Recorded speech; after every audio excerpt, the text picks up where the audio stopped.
story. I'm going to tell you a little story.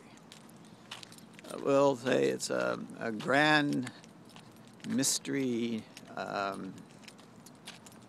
fiction story. There once was a race of beings who had learned to travel through time. And they were so powerful and so advanced that they literally could control time. Time became an important subject for them of study. Anyway, how time is formed, how histories are formed. And so I am one of those beings. Remember, this is a fictional story, a mystery. And so what happened a long time ago, about 5,000 years ago plus 666, so 5,666 years ago, and according to Common Era time, which is the accepted practice, we are in 2012 Common Era. And this is, of course, February 12th, about 3:10 Pacific Standard Time. But this is all very relative. So what happens is my people, the others of my group, of my clan, let's say, they send me on a mission of a fair importance to them and us. And so I arrive at Earth, like I said, about 5,666 years ago, according to Earth years. I'm dropped off by a spaceship, and I dropped into a frozen area because most of the planet was frozen at that time, and into a lake that was partially frozen, and the heat of the engines of my craft, the craft that dropped me off, melted some of the ice and then refroze quickly. So I'm in a kind of a shell, and I'm corporeal. In terms of human primates, advanced human primates of this era, where I'm at now, 21st century, I look probably about 40 years old.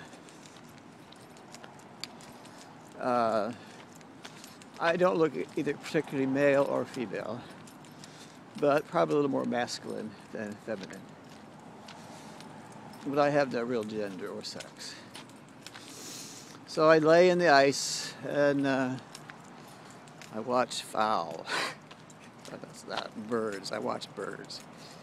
Birds of that time land and take off, and they become attached to me. We have a psychic connection. But anyway, my people, seeing that it was necessary at the end of at the start of the 20th century, that I should wake up or be free from the ice, they set a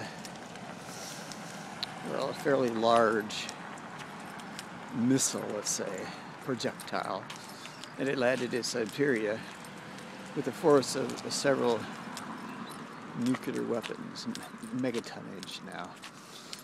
And so I'm unfroze mostly, and I come out of my shell. I get my bearings. Remember, I'm fully intact, and I have powers. The powers to deceive, to elude, to kill, do all kinds of things. So what happens is, knowing the nature of my mission, I have to start the Russian Revolution immediately. And of course I do.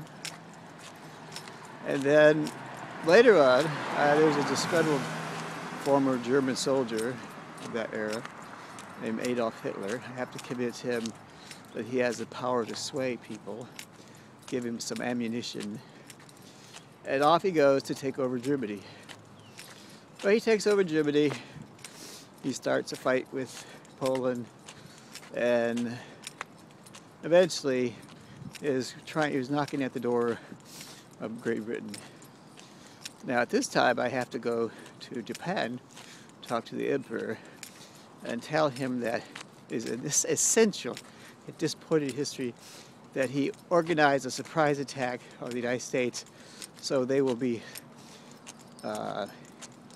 compelled to vote out FDR and get a very peace-loving